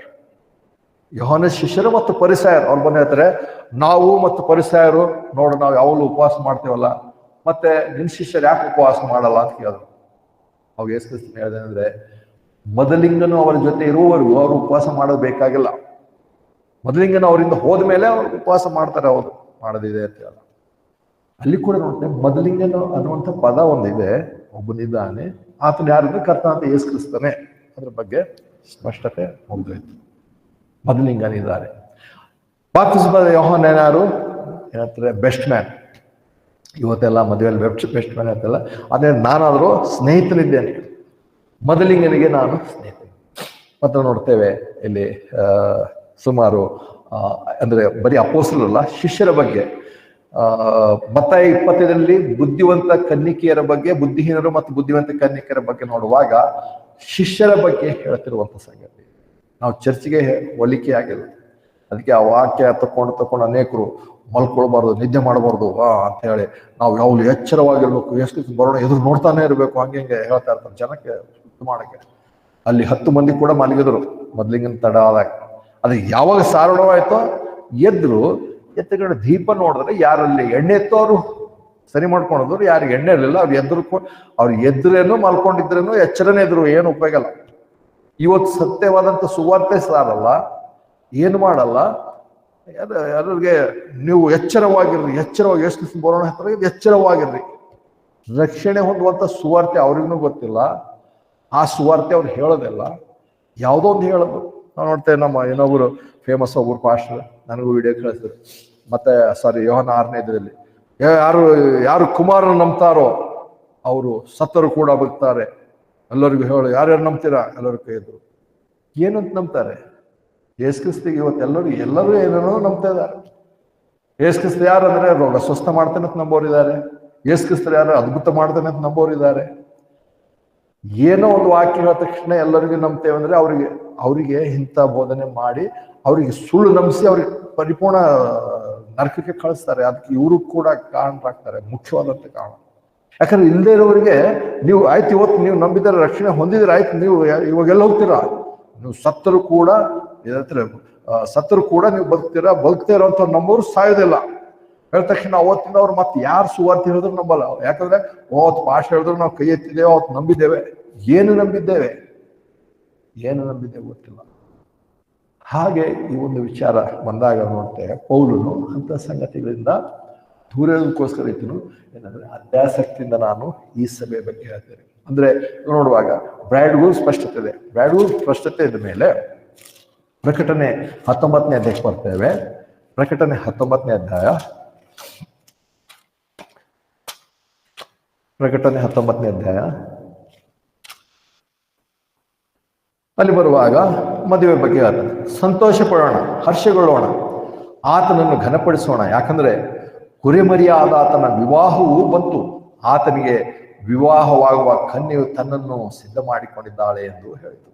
ಹೇಗೂ ನಾವು ನೆಕ್ಸ್ಟ್ ವೀಕಲ್ಲಿ ಇದರ ಪರಿಪೂರ್ಣ ಅರ್ಥ ನೋಡ್ತೇವೆ. ಅಲ್ಲಿ ವಿವಾಹವಾಗುವ ಕನ್ಯೆ ಅಂತ ಹೇಳಿದ್ದಾರೆ. ಇಂಗ್ಲಿಷ್ನಲ್ಲಿ, ಇಂಡಿಯನ್ ಭಾಷೆನಲ್ಲಿ ಹಾಗಿಲ್ಲ, ಅಲ್ಲಿ ವೈಫ್ ಅಂತಿದೆ. ಯಾಕೆ ವೈಫ್ ಬರೆದಿದ್ದಾರೆ? ಮತ್ತು ಇವರು ಕೂಡ ಈ KJV ತರ್ಜಮೆ ಮಾಡಿದ್ದಾರೆ, ಮತ್ತು ಇವರು ಕನ್ಯೆ ಅಂತ ಹಾಕಿದ್ದಾರೆ. ವೈಫ್ ಯಾಕಿದೆ ಅದು ನಾವು ಮುಂದಿನ ವಾರದಲ್ಲಿ ವಿವರವಾಗಿ ನೋಡ್ತೇವೆ. ಅದ್ರಲ್ಲಿ ನೋಡುವಾಗ ವಿವಾಹ ಬಂದಿದೆ. ಯಾವಾಗ? ಸಂಕಟ ಕಾಲದಲ್ಲಿ ಮಧ್ಯದಲ್ಲಿ ಇದು ಬಂದಿದೆ ಅಂತ ಹೇಳೋ ತಕ್ಷಣ ಇದು ಹೇಳ್ತಾರೆ. ವಿವಾಹವಾಗುವಂತ ಬಂದಿದೆ ಮತ್ತು ಸಿದ್ಧವಾಗುವಂತ ಕನ್ಯೆ ಕೂಡ ಸಿದ್ಧವಾಗಿ ಬಂದಿದ್ದಾಳೆ. ಆದ್ರೆ ಇಲ್ಲಿ ನಾವು ನೋಡುವಾಗ ಆ ಕನ್ಯೆ ಯಾರು? ಕನ್ಯೆ ಅಲ್ಲ, ಹೇಗೆ ವೈಫ್ ಅಂತಿದೆ. ಆದ್ರೆ ಒಟ್ಟಲ್ಲಿ ಮದುವೆ ಆಗುವಂಥವ್ರು ಯಾರು? ದೇವರ ವಾಕ್ಯದಲ್ಲಿ ಏನ್ ಹೇಳಿದೆ? ಪ್ರಕಟಣೆ ಗ್ರಂಥ 21ನೇ ಅಧ್ಯಾಯಕ್ಕೆ ಬರ್ತೇವೆ. ಪ್ರಕಟಣೆ ಗ್ರಂಥ 21ನೇ ಅಧ್ಯಾಯ 9ನೇ ವಚನ. ಪ್ರಕಟಣೆ ಗ್ರಂಥ 21ನೇ ಅಧ್ಯಾಯ 9ನೇ ವಚನ.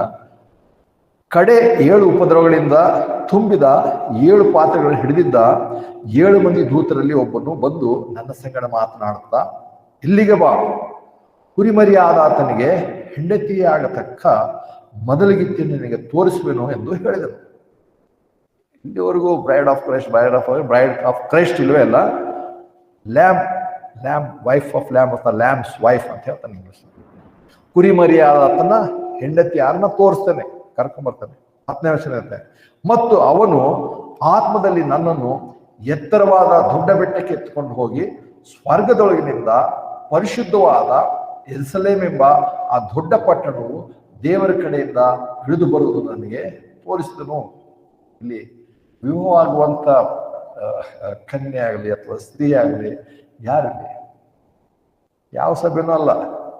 ಅಂದ್ರೆ ಇಲ್ಲಿ ಹೇಳೋ ಪ್ರಕಾರ ಬ್ರೈಡ್ ಆಫ್ ಕ್ರೈಸ್ಟ್ ಈ ಚರ್ಚ್ ಅಲ್ಲ. ಅಲ್ಲಿ ಹೇಳ್ತೇನೆ ಸ್ಪಷ್ಟವಾಗಿ, ನಿನ್ ಕರ್ಕೊಂಡು ಹೋಗಿ ತೋರಿಸ್ತೇನೆ. ವಿವಾಹ ಸಮಯ 19ನೇ ಅಧ್ಯಾಯದಲ್ಲಿ ನೋಡಿದೆವು, ವಿವಾಹ ಆಗುವಂತ ಸಮಯ ಬಂದಿದೆ. ಮತ್ತೆ ಇಲ್ಲಿ ಹೇಳ್ತಾನೆ, ಆಯ್ತು ವಿವಾಹ ಆಗುವಂತ ಯಾರು ವಿವಾಹ ಆಗ್ತಾರೆ ಅದನ್ನೇ ತೋರಿಸ್ತೇನೆ ಅಂತ ಹೇಳ್ದ. ಅಲ್ಲಿ ತೋರಿಸ್ತಿರಂತದ್ದು ಯಾರು? ತೋರಿಸಿದಾಗ ಪರಲೋಕದಿಂದ ಇಳಿದು ಬರುವಂತ ಸುಂದರವಾದಂತ ಸ್ವರ್ಗದಲ್ಲಿರುವಂತ ಪರಿಶುದ್ಧವಾದಂತ ಯೆರೂಸಲೇಮೇ ಬ್ರೈಡಲ್ಲಿ ಮದುವೆ ಆಗುವಂತ ಮೊದಲಿಗಿತ್ತು ಯಾರು? ಯೆರೂಸಲೇಮ್. ಇದಕ್ಕಿಂತ ಮತ್ತೆ ಸ್ಪಷ್ಟತೆ ಏನ್ ಬೇಕು? ಇಷ್ಟು ಹೇಳಿದೆ, ಅಷ್ಟು ಹೇಳಿದೆ ಆಯ್ತು. ಅದಕ್ಕೆ ಏನ್ ಅರ್ಥ ಅವೆಲ್ಲ ಬೇಕಾದ್ರೆ ಅರ್ಥ ಮಾಡ್ಕೋಣ. ಅಲ್ಲಿ ಇಲ್ಲಿರೋದಕ್ಕೆ ತಗೊಂಡು ಬಂದು ಬ್ರೈಡ್ ಆಫ್ ಕ್ರೈಸ್ಟ್ ಯಾರು? ನಾವು ಸಭೆ ಬ್ರೈಡ್ ಆಫ್ ಕ್ರೈಸ್ಟ್. ನಾವು ಪ್ರತಿಯೊಬ್ಬರು ಕೂಡ ನಾವು ಎಷ್ಟು ಮೊದಲಿಂದ ನಾವು ಮೊದಲಿಗಿತ್ತಿ ಅಂತ ನಾವು ಶೃಂಗರಿಸ್ಕೋಬೇಕು, ಸಿದ್ಧರಾಗಿರ್ಬೇಕು, ಹಂಗಿರ್ಬೇಕು, ಹಿಂಗಿರ್ಬೇಕು ಎಲ್ಲ ಹೇಳಿದ್ರೆ ಏನಾಗುತ್ತೆ? ಸಭೆ ಬ್ರೈಡ್ ಆಫ್ ಕ್ರೈಸ್ಟ್ ಅಲ್ವೇ ಅಲ್ಲ. ಸಭೆ ಬ್ರೈಡ್ ಆಫ್ ಕ್ರೈಸ್ಟ್ ಅಲ್ಲ. ಯಾಕೆ ಅಲ್ಲ? ಯಾಕಂದ್ರೆ ಅನೇಕರು ಇದರಲ್ಲಿ ನೋಡ್ತೇವೆ, ಅನೇಕ ಅವಲೇ ಹೆಸರು ಹೇಳಿ ಅಂತ ಕೆಲವು ಬೋಧಕರು ಮತ್ತು ಬೇರೆಯವರು pre tribulation rapture, post tribulation, mid tribulation rapture ಇವೆಲ್ಲ ಹೇಳೋದು ನೋಡ್ತೇವೆ. ಇಲ್ಲ ನೋಡುವಾಗ ಈ ಯಾರು ಬ್ರೈಡ್ ಆಫ್ ಕ್ರೈಸ್ಟ್ ನಾವು ಮಧ್ಯೆ ಅವ್ರ ಪ್ರಕಾರ ಏನಂದ್ರೆ ರ್ಯಾಪ್ಚರ್ ಆಗುತ್ತೆ. ರ್ಯಾಪ್ಚರ್ ಆದ ತಕ್ಷಣ ನಾವು ಎತ್ತಲ್ಪಟ್ಟ ತಕ್ಷಣ ಏನಾಗ್ತದೆ? ಮಧ್ಯಾಕಾಶದಲ್ಲಿ ಮದುವೆ ಆಗ್ತೇವೆ ಅಂತ ಹೇಳ್ತಾರೆ. ಬೈಬಲಲ್ಲಿ ಮಧ್ಯಾಕಾಶದಲ್ಲಿ ಮದುವೆ ಆಗ್ತೇವೆ ಅಂತ ಹೇಳಿಲ್ಲ. ಮುಂದಿನ ವಾರಗಳಲ್ಲಿ ನೋಡ್ತೇವೆ, ಭೂಲೋಕಕ್ಕೆ ಬರುತ್ತೆ. ಅಲ್ಲಿ ನೋಡ್ತೇವೆ ಬ್ಯೂಲಾ ಮತ್ತೆ ಇನ್ನೊಂದು ಹೆಸರು ಉಂಟು. ಆ ಸ್ಥಳ ಭೂಲೋಕಕ್ಕೆ ಸೀಮಿತವಾಗಿರುತ್ತದೆ. ಇಲ್ಲೇ ನಡೆಯುವಂತ ಕಾರ್ಯ ಇದೆ, ಇಲ್ಲೇ ಆಗ್ತದೆ. ಅಂದ್ರೆ ಇಲ್ಲಿ ಇಷ್ಟೇ ಸ್ಪಷ್ಟತೆ ನಾವು ನೋಡಿ ಮುಗಿಸ್ತೇವೆ. ಏನಂದ್ರೆ ಈ ಮದುವೆ ಇನ್ನು ಮುಂದೆ ಆಗ್ಲಿಕ್ಕೆ ಉಂಟು. ಇವತ್ತಿನ ಕ್ರಿಸ್ತ ವಿಶ್ವಾಸಿಗಳು ಇನ್ನು ಕ್ರಿಸ್ತನಲ್ಲಿಗೆ ಸೇರಿದ್ದಾರ ಅಥವಾ ಇನ್ನು ಮುಂದೆ ಕಾಯ್ತಾ ಇದ್ದಾರ? ಇವತ್ತಿನ ಸಭೆ ಯಾರಿಗೆ ಬಾಡಿ ಆಫ್ ಕ್ರೈಸ್ಟ್ ಅನ್ನೋರು ಕೆಲವು ಬೋಧಕರಿದ್ದಾರೆ. ಬಾಡಿ ಆಫ್ ಕ್ರೈಸ್ಟ್ ಅಂತ ಕ್ರಿಸ್ತನ ದೇಹಕ್ಕೆ ನಾವು ಅಂಗಗಳು ಸೇರಿಸಿದ್ದೇವ ಅಥವಾ ಇನ್ನು ಮುಂದೆ ಕಾಯ್ತಾ ಇದ್ದೇವ? ರೋಮ 7 ಪ್ರಕಾರ ಆಯ್ತು, ಸತ್ತವರು ಇನ್ನು ಹೊಸಬನಿಗೆ ಮದುವೆ ಆಗ್ಬೇಕಂದ್ರು ಕೂಡ ಅಲ್ಲಿ ಏನಂದ್ರೆ ಮದುವೆ ಆದ್ಮೇಲೆ ಗಂಡ ಹೆಂಡತಿ ಇಬ್ಬರು ಒಂದೇ ಶರೀರವಾಗ್ತಾರೆ. ಹೌದು, ಆ ವಿಧದಲ್ಲಿ ಒಂದು ವೇಳೆ ನಾವು ತಗೊಂಡ್ರು ಕೂಡ ಇವತ್ತು ನಾವು ಕ್ರಿಸ್ತನ ದೇಹದ ಅಂಗಗಳು ಆಗಿದ್ದೇವ ಅಥವಾ ಮಿಡ್ ಟ್ರಿಬ್ಯುಲೇಷನ್ ಟ್ರಿಬ್ಯುಲೇಷನ್ ಪೀರಿಯಡ್ ಅಲ್ಲಿ ವಿವಾಹ ಆಗೋದಕ್ಕೆ ಕಾಯ್ತಾ ಇದ್ದೇವ? ಅವ್ರಿಗೆ ಸ್ಪಷ್ಟತೆ ಇಲ್ಲ. ನಾವು ಇವತ್ತು ಒಂದು ವೇಳೆ ಅದನ್ನು ನಂಬಿದರೆ ಒಂದು ಏನಂದ್ರೆ ರಿಪ್ಲೇಸ್ಮೆಂಟ್ ಥಿಯರಿ. ಇಸ್ರೇಲರು ದೇವರು ತಿರಸ್ಕರಿಸಿದ Christian new spiritual Israel, church spiritual Israel ಅಂತ ಹೇಳಂತವ್ರು ಉಂಟು. ನಾವೇ ಅವರು ಅಂತ ಹೇಳಿದ್ರೆ ಇವ್ರಿಗೆ ಇವತ್ತು ಏನು ಸಿಗಲ್ಲ, ಮುಂದಿನ ಏನು ಸಿಗಲ್ಲ. ಯಾಕಂದ್ರೆ ಇವ್ರಿಗೆ ಎಂದೂ ವಾಗ್ದಾನ ದೇವರು ಮಾಡಲ್ಲ, ಅದು ಆಗಲ್ಲ. ಮತ್ತೆ ಇವತ್ತು ಬಾಡಿ ಆಫ್ ಕ್ರೈಸ್ಟ್ ಯಾವ ಆಧಾರ ಮೇಲೆ ಬಾಡಿ ಆಫ್ ಕ್ರೈಸ್ಟ್ ಹೇಳ್ತೀರಾ? ನೀವು ಇನ್ನೂ ಕ್ರಿಸ್ತರೊಂದಿಗೆ ಸಂಯೋಜನೆ ಆಗೇ ಇಲ್ಲ. ನೀವು ಯಜ್ಞದ ಕುರಿಯಾದಾತನಿಗೆ ನೀವು ವಿವಾಹವಾದಾಗ ನೀವು ಕ್ರಿಸ್ತನ ಹೆಂಡತಿ ಆಗ್ತೀರಾ. ಅವಾಗ ಆತನ ದೇಹಕ್ಕೆ ಅವಾಗ ಇಬ್ಬರು ಬೇರೆ ಶರೀರಗಳೆಲ್ಲ ಒಂದೇ ಶರೀರ ಅವತ್ತಾಗ್ತಾರೆ. ಅಲ್ಲಿ ಇವ್ರಿಗೆ ಏನಿದ್ರೆ ಖಾಲಿ ಇದ್ದೀರ ನೀವು, ನಿಮ್ಗೆ ಏನೂ ಅಲ್ಲ. ಅದಕ್ಕೆ ಪೌಲನ ಪತ್ರಿಕೆಗಳಲ್ಲಿ ಎಲ್ಲಿ ಕೂಡ ನಾವು ಇನ್ನು ಮುಂದೆ ಆಗ್ತೇವೆ ಅಂತ ಹೇಳಿಲ್ಲ. ಇವತ್ತು ನಮಗೆ ದೇವರು ಯಾವ ಕ್ಷಣದಲ್ಲಿ ನಾವು ರಕ್ಷಣೆ ಹೊಂದಿದ್ದೇವೋ ಮಾಡಿಸ್ಕೊಂಡಿರುವಂಥ ಬ್ಯಾಪ್ಟಿಸಮಿನ ನಾವು ಕ್ರಿಸ್ತನಿಗೆ ಸತ್ತು ಹೂಣಲ್ಪಟ್ಟು ಎಬ್ಬಿಸಲ್ಪಟ್ಟಿದೆ ಅಂತ ಹೇಳುವಾಗ ಅದನ್ನೇ 1 ಕೊರಿಂಥ 12 ಪ್ರಕಾರ ಹೇಳ್ತಾನೆ. ಯಾವ ಕ್ಷಣದಲ್ಲಿ ಅದು ನಂಬಿದ್ದೇವೋ ಆ ಕ್ಷಣದಲ್ಲಿ ನಾವು ನೋಡ್ತೇವೆ ಪವಿತ್ರ ಆತ್ಮನು ಕ್ರಿಸ್ತನೆಂಬ ದೇಹಕ್ಕೆ ನಮ್ಮನ್ನು ಬ್ಯಾಪ್ಟಿಸಮ್ ಮೂಲಕ ಆತನ ಸೇರಿಸ್ತಾನೆ. ಅದಕ್ಕೆ ಹೇಳ್ತಾನೆ ಎಫೆಸ 5 ಬರುವಾಗ ಏನು ಮರ್ಮ, ಅನೇಕರು ಅದರಲ್ಲೇ ಮರ್ಮ ಅಂತ ಹೇಳ್ತಾರೆ. ಏನ್ ಮರ್ಮ ಅಂದ್ರೆ ಮ್ಯಾರೇಜ್, ಬ್ರೈಡ್ ಆಫ್ ಕ್ರೈಸ್ಟ್ ಮರ್ಮ. ಬ್ರೈಡ್ ಆಫ್ ಕ್ರೈಸ್ಟ್ ಮರ್ಮ ಅಲ್ಲ. ಏನಾಗ್ತಾನೆ ಸ್ಪಷ್ಟವಾಗಿ ಹೇಳ್ತಾನೆ 30ನೇ ವಚನದಲ್ಲಿ, ಯಾಕಂದ್ರೆ ನಾವು ಆತನ ದೇಹದ ಅಂಗಗಳು, ಆತನ ಮಾಂಸವು, ಆತನ ಎಲುಬುಗಳು ಆಗಿದ್ದೇವೆ. ಯಾವಾಗ ಆಯ್ತು? ರೋಮಪುರದ ಪ್ರಕಾರ ಮದುವೆನೇ ಅಂದ್ರೆ ಮದುವೆ ಇನ್ನು ಮುಂದೆ ಆಗಲ್ಲ, ಮದುವೆ ಆಗಿದ್ದೇವೆ ಆಲ್ರೆಡಿ.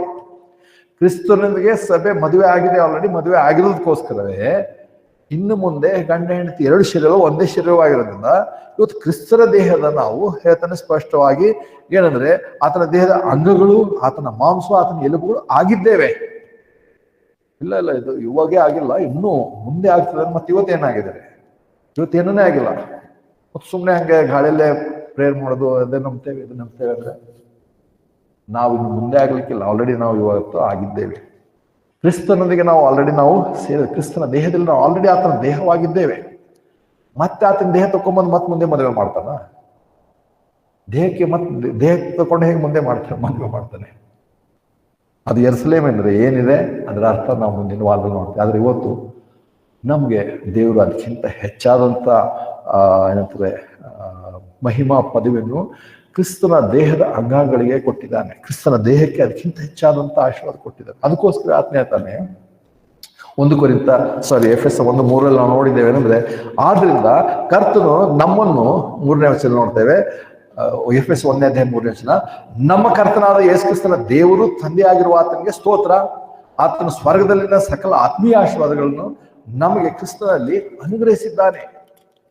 ಸ್ವರ್ಗದಲ್ಲಿ ಆಗುವಂತ 2ನೇ ಅಧ್ಯಾಯ 6ನೇ ವಚನ, ಅದೇ ಎಫೆಸ 2ನೇ ಅಧ್ಯಾಯ 6ನೇ ವಚನ, ಮತ್ತು ನಮ್ಮನ್ನು ಆತನು ಕೂಡ ಎಬ್ಬಿಸಿ ಕ್ರಿಸ್ತ ಯೇಸುವಿನಲ್ಲಿ ಆತನು ಕೂಡ ಸ್ವರ್ಗದ ಸ್ಥಳಗಳಲ್ಲಿ ಕುಳ್ಳಿರಿಸಿದ್ದಾನೆ. ಮುಂದೆ ಕುಳ್ಳಿರಿಸ್ತಾನೆ ಅಂತ ಹೇಳ್ತಾ ಇಲ್ಲ. ಇವತ್ತು ಬಾಡಿ ಆಫ್ ಕ್ರೈಸ್ಟ್ ಅಂತ ಯಾರು ನಂಬ್ತಾರೋ, ಅದ್ರ ಬಗ್ಗೆ ಬೋಧನೆ ಮಾಡ್ತಾರೋ ಅವ್ರಿಗೆ ಈ ಸ್ಪಷ್ಟತೆ ಬೇಕು. ನಾವು ಆಲ್ರೆಡಿ ಕ್ರಿಸ್ತನಿಂದ ಮುಂದೆ ಎದುರು ನೋಡ್ತಾ ಇಲ್ಲ. ನಂಬಿದ ಕ್ಷಣದಲ್ಲಿ ಎಲ್ಲವೂ ಆಗೋಗಿದೆ. ಏನು ಮತ್ತಷ್ಟೇ ಅಲ್ಲ, ನಮಗೆ ವೈಯಕ್ತಿಕವಾಗಿ ಪ್ರತಿ ಇಂಡಿವಿಜುವಲ್ ಏನಿದೆ ಅದನ್ನೇ ಹೇಳ್ತಾನೆ 13ನೇ ವಚನ, ಎಫೆಸ 1:13ನೇ ವಚನ. ನಿಮ್ಮ ರಕ್ಷಣೆ ವಿಷಯವಾದ ಸುವಾರ್ತೆ ಎಂಬ ಸತ್ಯವಾಕ್ಯವನ್ನು ಕೇಳಿ ಕ್ರಿಸ್ತನಲ್ಲಿ ನಂಬಿಕೆಟ್ಟವರಾದ ನೀವು ಸಹ ವಾಗ್ದಾನ ಮಾಡಲ್ಪಟ್ಟ ಪವಿತ್ರಾತ್ಮನೆಂಬ ಮುದ್ರೆಯನ್ನು ಹೊಂದಿದಿರಿ. ಆತನ ಮಹಿಮೆಯ ಸ್ತುತಿಗೋಸ್ಕರ ಕೊಂಡುಕೊಂಡ ಸ್ವಾಸ್ಥ್ಯದವರಿಗೆ ವಿಮೋಚನೆ ಆಗುವ ತನಕ ಆತನು ಪವಿತ್ರಾತ್ಮ ನಮ್ಮ ಬಾಧ್ಯತೆಗೆ ಸಂಚಿಕಾರನಾಗಿದೆ. ಅಂದ್ರೆ ಕ್ರಿಸ್ತನ 2ನೇ ಬರೋಣದವರೆಗೂ. 2ನೇ ಬರೋಣ ಅಂದ್ರು ಮತ್ತೆ 2ನೇ ಬರೋಣ ಅಂದ್ರೆ ಅದಲ್ಲ, ಮಧ್ಯಾಕಾಶದಲ್ಲಿ ಕಾಣುವಂಥ ಕ್ರಿಸ್ತನ ಬರೋಣ, ರಹಸ್ಯವಾದಂಥ ಬರೋಣ. ಲೋಕಕ್ಕೆಲ್ಲ ಅದು ಗೊತ್ತಿಲ್ಲ, ಲೋಕದವರು ಅದು ನಂಬೋದಿಲ್ಲ. ಆಂಟಿಕ್ರಿಸ್ಟ್ ಬಂದ ಬೇರೆದೇ ವಿವರಣೆ ಕೊಡ್ತಾನೆ. ಇದು ರಹಸ್ಯವಾಗಿರುವಂಥ ಸಂಗತಿ.